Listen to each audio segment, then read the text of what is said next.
These worn truck tires may appear ready for disposal, but the valuable reinforced casing can often serve again.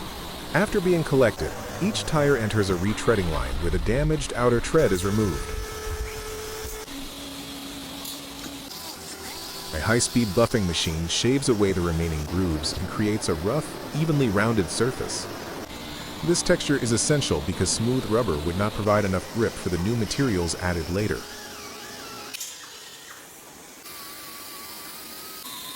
The exposed casing is carefully examined and marked. Cuts, embedded objects, and weakened rubber must be identified because retreading cannot safely repair a tire whose internal steel structure has been severely damaged. Workers use handheld grinding tools to open and clean smaller injuries. Removing loose or contaminated rubber allows the repair compound to bond directly with strong material beneath the surface.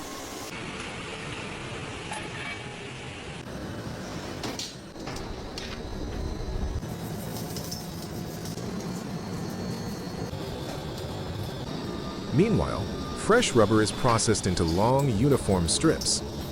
Powerful rollers compress the material to remove irregularities and maintain the exact width and thickness required for a truck tire.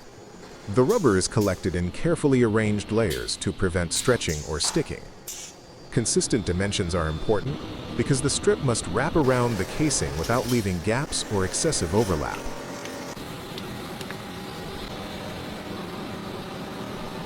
The replacement tread receives its final groove pattern, including channels designed to disperse water and maintain traction.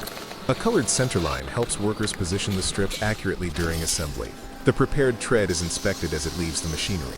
Defects in the grooves could reduce grip, while uneven thickness could disturb the balance of the finished tire.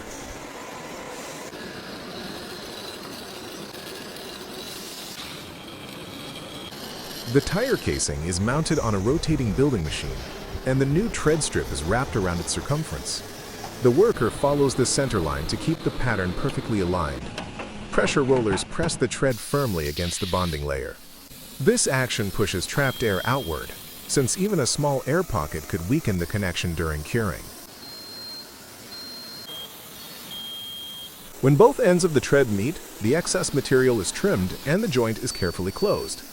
The pattern must remain continuous so the tire contacts the road evenly with every rotation. Additional rollers pass over the shoulders and center section. This stitching process increases surface contact between the layers and prepares the tire for permanent bonding.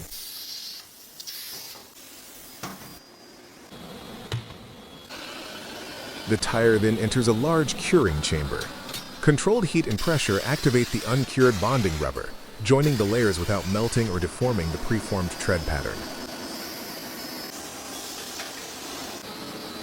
After curing, the sealed tire is lifted out, and the temporary envelope is stretched away by a specialized machine. The newly bonded tread now forms one solid structure with the casing. A final visual inspection checks the joint, sidewalls, and tread alignment. The tire is not technically brand new, but it is restored for another demanding service cycle while using far less raw material than producing a complete replacement.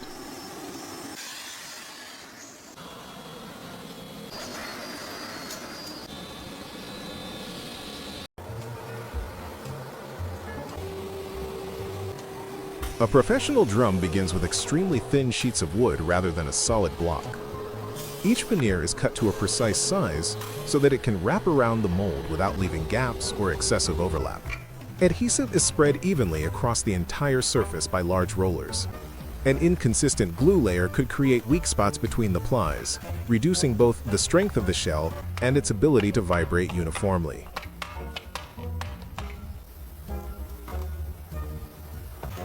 The coated veneers are carefully rolled and inserted into a cylindrical forming mold.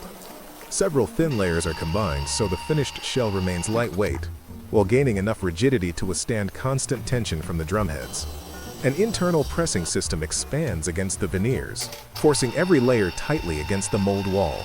Uniform radial pressure is essential, because even a slight distortion here could produce an oval shell that would be difficult to tune correctly.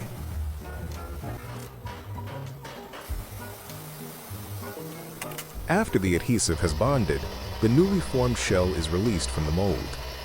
The rough cylinder already has its basic shape, but the edges are still uneven and excess material must be removed.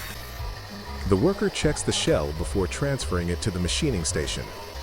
At this stage, cracks, separated plies, or an imperfect seam could affect the drum's durability and sound, so defective shells must be identified early.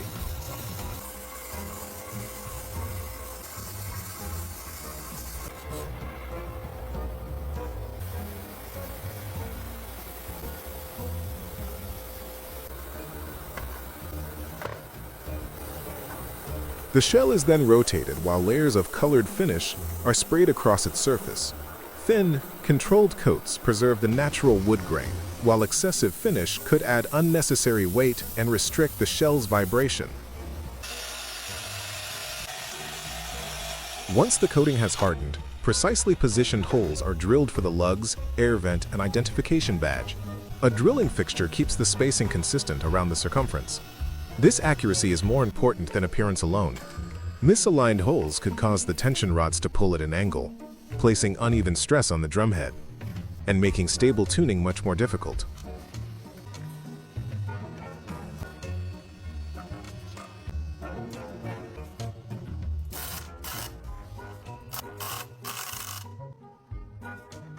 The drum head is placed over the carefully machined bearing edge, followed by the metal hoop.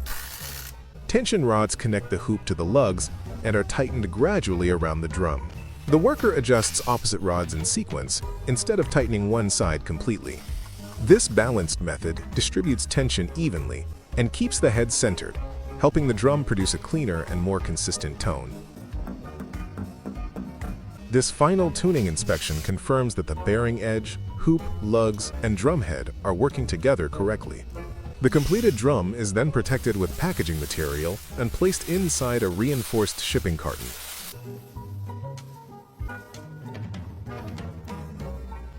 What began as flexible sheets of wood has become a professional Japanese drum through precise machinery, skilled hand assembly, and careful acoustic tuning.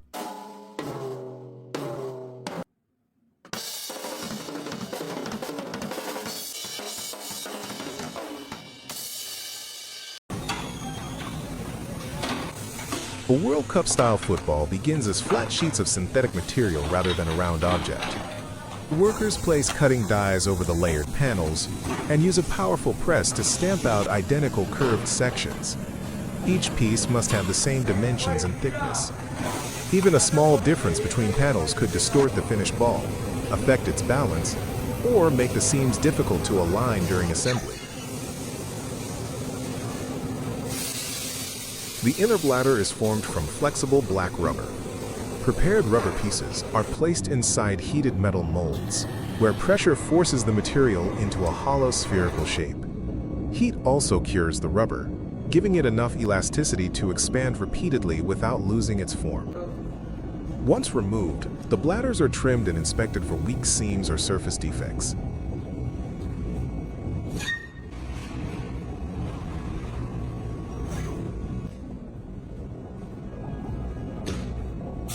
The prepared bladders are covered with reinforcing fiber.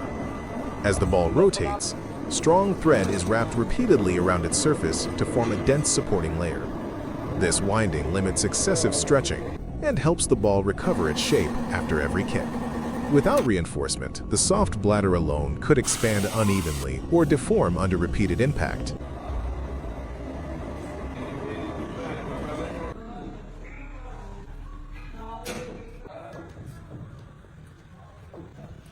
The colorful synthetic panels are prepared by hand and arranged according to the final graphic pattern. Adhesive is spread along the back of each piece before it is carefully positioned on the spherical core. The worker must follow the design sequence precisely. One incorrectly rotated panel could interrupt the pattern and create uneven spacing across the finished ball.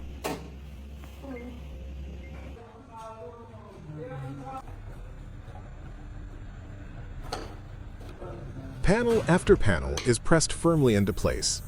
The curved edges are stretched and aligned so neighboring pieces meet cleanly without gaps or excessive overlap. This stage relies heavily on experience. The worker constantly adjusts the material because tension changes as the remaining open area becomes smaller and the final panels become harder to position.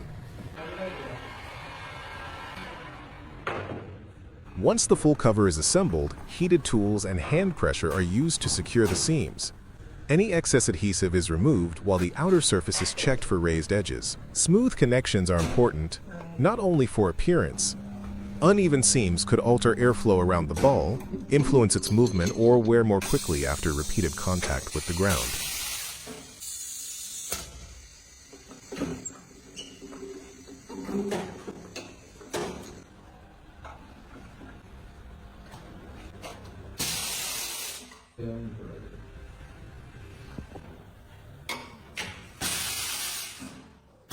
What began as rubber, fiber, and flat synthetic panels is now a fully formed football, built to remain round, hold pressure, and survive thousands of powerful impacts on the field.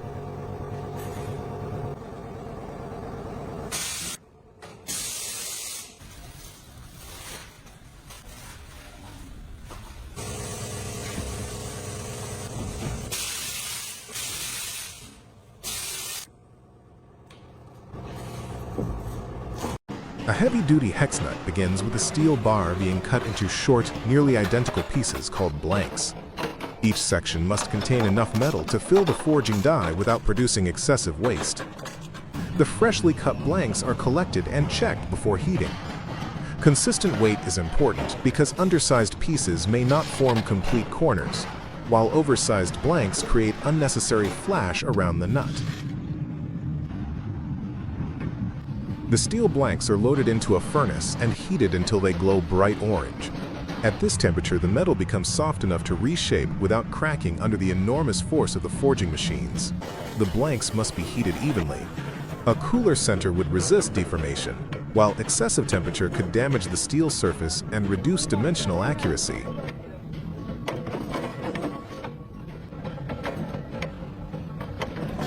Using long tongs, the worker transfers each glowing blank onto the lower die. Repeated impacts compress the steel, forcing it outward until the round piece begins taking on a thick hexagonal form. Hot forging also improves strength by allowing the metal's internal grain to follow the shape of the finished component instead of cutting through it.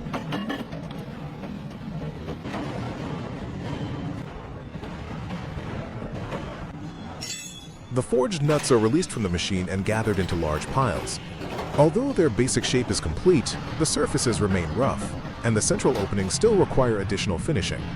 Workers transport and sort the cooled pieces, separating visibly distorted blanks before they enter the next operation. Early inspection prevents defective parts from wasting machining time later.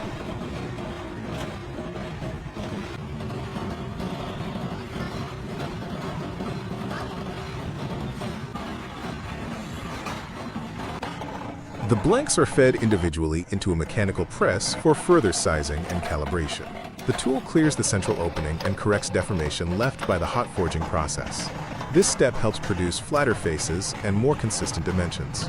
A properly centered hole is especially important because the internal thread must later run straight through the nut. Workers examine the pressed blanks and remove pieces with incomplete corners, excessive distortion, or damaged openings. The acceptable nuts are collected and prepared for machining. At this stage, the hole remains smooth. It cannot grip a bolt until a cutting tool forms the spiral grooves that make up the internal thread.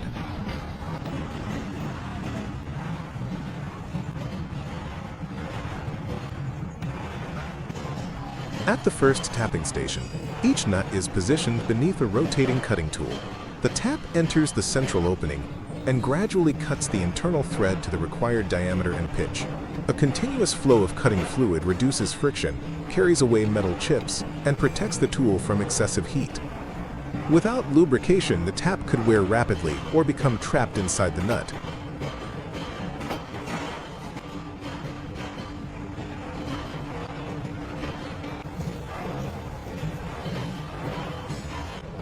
After the remaining pieces are machined, the completed hex nuts are inspected and displayed by size. Simple in appearance, each one is passed through cutting, heating, forging, punching, calibration, and precision threading.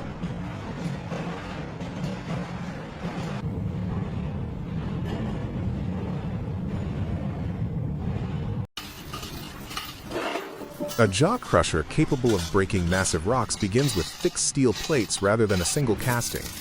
Using chains and lifting equipment, workers position the heavy side walls around a solid base plate. The pieces must be held square before welding begins. Even a small alignment error could distort the crushing chamber and place uneven stress on the moving jaw during operation. Internal crossmembers and reinforcing ribs are welded between the side plates, transforming the loose sheets into a rigid box-shaped structure. These supports prevent the body from twisting under repeated impact. A large cylindrical bearing housing is then lowered into the curved opening and carefully aligned with the opposite side.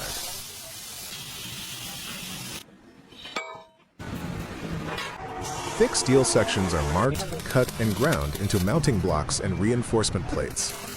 Oxy-fuel cutting is used because these components are too heavy for ordinary workshop tools. After cutting, the edges are cleaned to remove slag. Smooth contact surfaces allow the parts to sit tightly against the crusher body and produce stronger weld joints.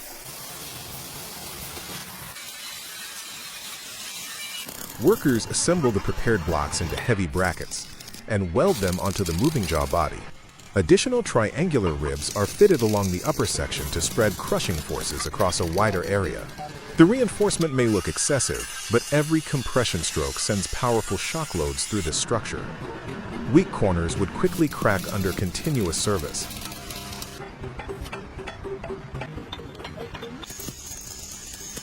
A circular opening is cut into the curved housing for lubrication and maintenance access.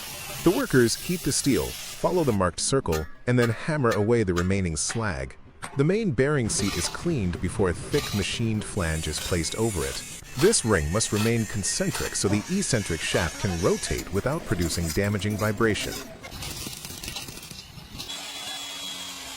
A magnetic drilling machine creates accurately spaced bolt holes around the flange.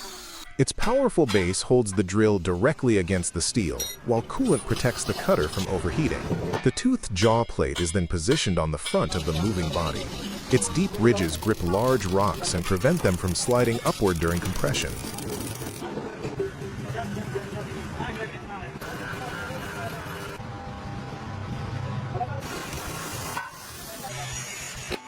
A retaining cover is installed over the bearing and secured around the housing. The long eccentric shaft is then guided through the center of the moving jaw. Unlike a perfectly centered shaft, its offset section converts rotary motion into the short forward and back movement required to crush stone between the two jaw plates.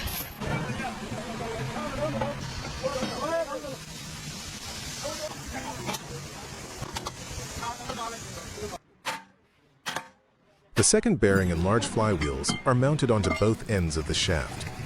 These heavy wheels store rotational energy, helping the crusher maintain momentum when particularly hard rocks enter the chamber. Workers tighten and align each component before applying the protective paint. Correct balance is essential because these wheels will rotate continuously under severe load. The second bearing and large flywheels are mounted onto both ends of the shaft. These heavy wheels store rotational energy, helping the crusher maintain momentum when particularly hard rocks enter the chamber.